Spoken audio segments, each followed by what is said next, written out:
ഓം ശ്രീമാത്രേ നമ. എല്ലാവർക്കും നമസ്കാരം. ഇതുവരെ അമ്മയുടെ 4 ധ്യാന ശ്ലോകങ്ങൾ പോസ്റ്റ് ചെയ്തിട്ടുണ്ട്. ചൊല്ലേണ്ട വിധം, പദം പിരിക്കൽ, പിന്നെ സ്ഥൂലാർത്ഥം എന്നിവയൊക്കെയാണ് അതിൽ ഉൾക്കൊള്ളിച്ചിട്ടുള്ളത്. ഇനി അങ്ങോട്ട് ശ്രീമാത തുടങ്ങി ലളിതാംബിക വരെയുള്ള അമ്മയുടെ 1000 നാമങ്ങളിലേക്ക് കടക്കുകയാണ്. അപ്പോൾ ജപിക്കേണ്ട ഒരു രീതി അല്ലെങ്കിൽ സ്പീഡ്, നമ്മൾ സംസാരിക്കുന്ന ആ ഒരു വേഗതയിൽ വേണം, ആ സ്പീഡിൽ വേണം ജപിക്കാൻ. വളരെ പതുക്കെയുമാവരുത്, വളരെ സ്പീഡിലുമാവരുത്.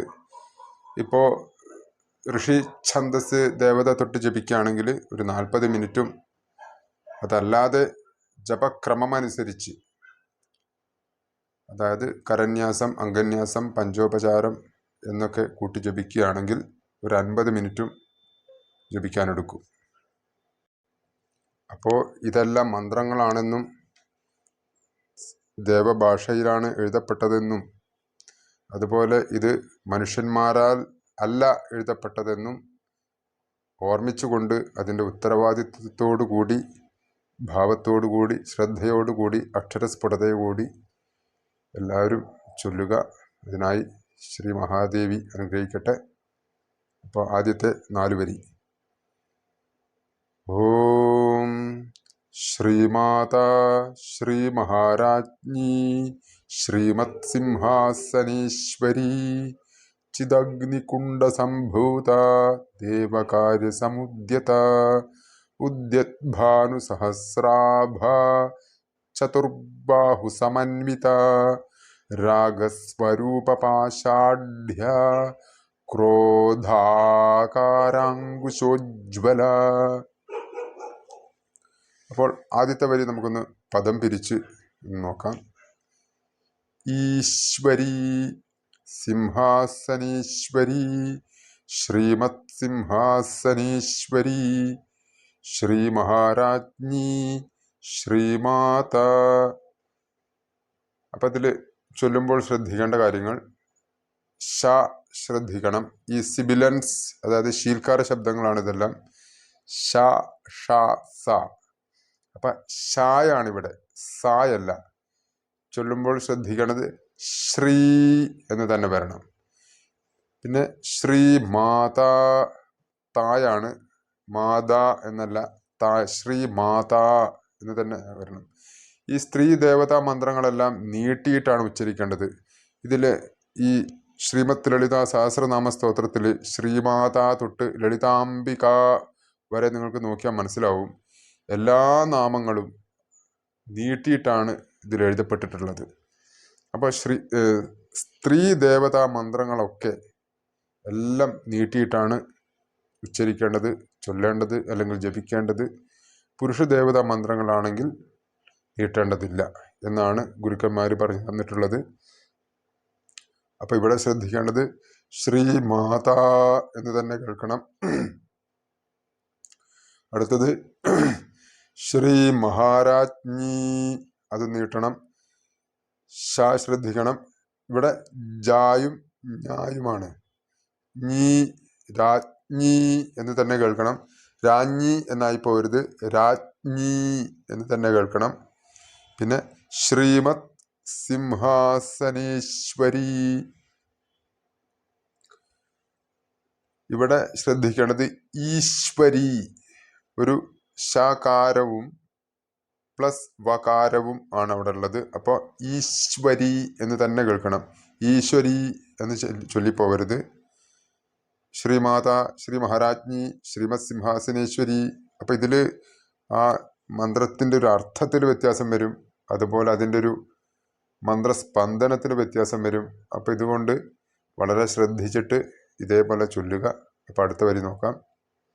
അതിനു മുന്നേ ഈ മന്ത്രത്തിൻ്റെ ആദ്യത്തെ വരിയുടെ ഒരു സ്ഥൂലാർത്ഥം. ശ്രീമാതാ, ശ്രീമാതാ എന്ന് ചൊല്ലുമ്പോൾ തന്നെ പരാശക്തിയുമായി നമുക്കുള്ള ആ ഒരു ബന്ധം, ശിശുഭാവന അതിൽ തന്നെ പറയുന്നുണ്ട്. ശ്രീമാത, നമുക്കെല്ലാവർക്കും സർവചരാചരങ്ങൾക്കും മാതാവായ ആ അമ്മ. ഇതിൻ്റെയൊക്കെ സൂക്ഷ്മ അർത്ഥങ്ങൾ വേറെയാണ്, ഒരുപാടുണ്ട്. നമ്മളിവിടെ സ്ഥൂലാർത്ഥം മാത്രമാണ് പറഞ്ഞു പോകുന്നത്. പിന്നെ ശ്രീ മഹാരാജ്ഞി ചക്രവർത്തിനി, സാക്ഷാൽ എംപ്രസ്, സർവപ്രപഞ്ചങ്ങളും ഭരിക്കുന്ന ആ ചക്രവർത്തിനി.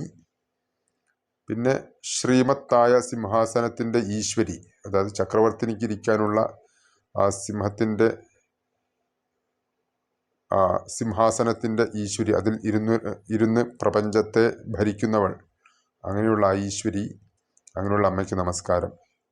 ഇനി രണ്ടാമത്തെ വരി, ചിദഗ്നികുണ്ഡ സംഭൂത ദേവകാര്യസമുദ്യത.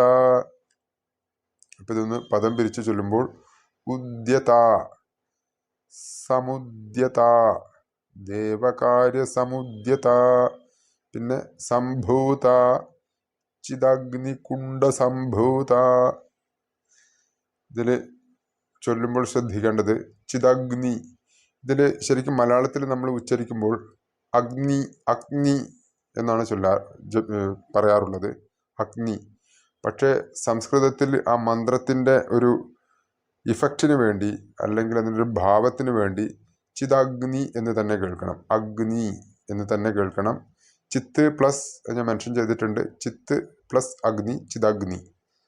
പിന്നെ കുണ്ഡം, അത് ശ്രദ്ധിക്കണം, നാവ് മുകളിലേക്ക് വളച്ച് താലവ്യത്തിൽ തൊട്ടുകൊണ്ട് ഉച്ചരിക്കേണ്ട സെറിബ്രൽ അല്ലെങ്കിൽ റെട്രോഫ്ലക്സ് ശബ്ദമാണത്. കുണ്ഡം, ട ഠ ഡ, ആ ഡായാണ് അവിടെ കുണ്ഡം, അല്ലാതെ കുണ്ഠമല്ല. ആ ഓ പോലുള്ള ഠായല്ല അവിടെ, പിന്നെ ഡായുമല്ല, കുണ്ഡമാണ്, കുണ്ഡം. പിന്നെ സംഭൂത, ഭ ശ്രദ്ധിക്കണം, ഘോഷശബ്ദമാണ്. സംഭൂത, തായാണ്, ദായല്ല, സംഭൂത എന്നല്ല, സംഭൂത എന്ന് തന്നെ കേൾക്കണം. പിന്നെ ദേവകാര്യ സമുദ്യത, ഉദ്യത നീട്ടേണ്ടതാണ്, ഉദ്യത നീട്ടണം. അപ്പൊ ഇതിനൊരു സ്ഥൂലാർത്ഥം, ചിദഗ്നികുണ്ഡം ഭണ്ഡാസുരവധത്തിനായി അമ്മ അവതരിച്ച കാര്യങ്ങൾ എല്ലാവർക്കും അറിയുന്ന കഥയാണ്. 1 യോജന വിസ്താരമുള്ള ഹോമകുണ്ഡം ദേവന്മാർ നിർമ്മിച്ചുവെന്നും അതിൽ അമ്മ പ്രത്യക്ഷപ്പെടാനായി ഒരുപാട് ദ്രവ്യങ്ങൾ ഹോമിച്ചു, അവസാനം അമ്മ പ്രത്യക്ഷപ്പെടാതായിട്ട് സ്വയം അവയവങ്ങൾ മുറിച്ച് മന്ത്രത്തോടുകൂടി അർപ്പിക്കുകയും അങ്ങനെയാണ് അമ്മ ആ ചിദഗ്നികുണ്ഡത്തിൽ നിന്ന് സംഭൂതയായത് എന്നും ഭണ്ഡാസുര വധത്തിനെ കുറിച്ചുള്ള കഥകൾ നമുക്കറിയുന്ന കാര്യമാണ്. പിന്നെ ഇവിടെ ദേവകാര്യ സമുദ്യത, ദേവന്മാരുടെ കാര്യത്തിന് വേണ്ടിയിട്ട്, അതായത് ഭണ്ഡാസുരവധത്തിനായി സമ്യക്കാവും വണ്ണം ഉദിച്ചവൾ, ഉദിച്ചുയർന്നവൾ, അയോനിജയാണമ്മ, ഉദിച്ചുയർന്നവൾ, അതാണ് ഇവിടെ പറഞ്ഞിട്ടുള്ളത്. ഇനി മൂന്നാമത്തെ വരി, ഉദ്യദ്ഭാനു സഹസ്രാഭ ചതുർബാഹു സമന്വിത. അപ്പൊ തിരിച്ചു ചൊല്ലുമ്പോൾ സമന്വിത, ചതുർബാഹു സമന്വിത, സഹസ്രാഭ, ഉദ്യദ്ഭാനു സഹസ്രാഭ. ശ്രദ്ധിക്കേണ്ടത് ഉദ്യദ്ഭ ശ്രദ്ധിക്കണം, ഉദ്യദ്ഭാനു, പിന്നെ സഹസ്രാഭ, ആഭ എന്ന് തന്നെ കേൾക്കണം, സഹസ്ര പ്ലസ് ആഭ, സഹസ്രാഭ എന്ന് തന്നെ ചൊല്ലണം, നീട്ടേണ്ടതാണ്. ചതുർബാഹു സമന്വിത, നകാരം പ്ലസ് വകാരം, അപ്പൊ ന്വി എന്ന് കറക്റ്റ് കേൾക്കണം, സമന്വിത എന്നായി പോകരുത്, അതാണ് ഉദ്ദേശിക്കുന്നത്. ചതുർബാഹു സമന്വിത, സമന്വിത എന്ന് തന്നെ കേൾക്കണം, നീട്ടണം, ന്വിതാന്ന് നീട്ടണം, സമന്വിത എന്ന് നീട്ടണം. അപ്പോൾ അമ്മ ആ ദേവകാര്യത്തിന് വേണ്ടി ചിദഗ്നികുണ്ഡത്തിൽ നിന്ന് സംഭൂതയായി എന്ന് നേരത്തെ കണ്ടു. അപ്പോൾ ആ അമ്മ ഉദിച്ച് ആ ചിദഗ്നികുണ്ഡത്തിൽ നിന്ന് വരുമ്പോൾ ഉള്ള വർണ്ണനയാണ് ഇനി അങ്ങോട്ട്. അപ്പോൾ 1000 സൂര്യന്മാരുടെ കിരണങ്ങളോടുകൂടി, നമുക്കൊന്നും സങ്കല്പിക്കാൻ പോലും പറ്റാത്തുള്ള പ്രകാശത്തോടു കൂടിയാണ് അമ്മ ഉദിച്ചുയർന്നത്. ആഭ, അത് കേൾക്കണം. അതുകൊണ്ടാണ് ഈ മന്ത്രങ്ങളിലൊക്കെ ഈ ആഭ, ഉജ്വല എന്നുള്ള കാര്യങ്ങളൊക്കെ നമ്മൾ സ്ട്രെസ് ചെയ്ത് അത് അർത്ഥം മനസ്സിലാക്കി ചൊല്ലിപ്പോവാൻ പറയുന്നത്. അങ്ങനെ ഉദിച്ചു വരുന്ന അമ്മയെ കാണുമ്പോൾ അമ്മയ്ക്ക് 4 കൈകളുണ്ട്. ചതുർബാഹു സമന്വിത, സമ്യക്കാവും വണ്ണം, ഒരു കുറവുകളുമില്ലാത്ത 4 കൈകളുണ്ട്. അങ്ങനെയുള്ള സമ്യക്കാവും വണ്ണം അന്വിതയായവൾ, കൂടിച്ചേർന്നവൾ എന്നർത്ഥം. ഈ 4ാമത്തെ വരി രാഗസ്വരൂപപാഷാഢ്യ ക്രോധാകാരാങ്കുശോജ്വല. അപ്പൊ അതില് തിരിച്ചു ചൊല്ലുമ്പോൾ ഉജ്വല, അങ്കുശോജ്വല, ആകാരാങ്കുശോജ്വല, ക്രോധാകാരാങ്കുശോജ്വല. പിന്നെ ആഢ്യ, പാഷാഢ്യ, രാഗസ്വരൂപപാഷാഢ്യ. അപ്പൊ ഇതിൽ ശ്രദ്ധിക്കേണ്ട കാര്യം രാഗസ്വരൂപം സ പ്ലസ് വായാണ്. അപ്പൊ സ്വരൂപം, രാഗസ്വരൂപപാഷാഢ്യ. ഇതില് ട ഠ ഡ ഢ സെറിബ്രൽ സൗണ്ടിനെ കുറിച്ച് നേരത്തെ പറഞ്ഞു. അതില് ആ 4ാമത്തെ ഢയാണ് അവിടെ. ആഢ്യ എന്ന് തന്നെ കേൾക്കണം. പാഷാഢ്യ. ഇനിയുള്ള വരി ഇത് വളരെ അധികം ആളുകളും തെറ്റിച്ച് ചൊല്ലാറുള്ള ഒരു മന്ത്രമാണ്. അതിങ്ങനെയാണ് ക്രോധ കാരാങ്കുശോജ്വല. എങ്ങനെയാണ് ചൊല്ലാറുള്ളത്. കാരമല്ല അവിടെ.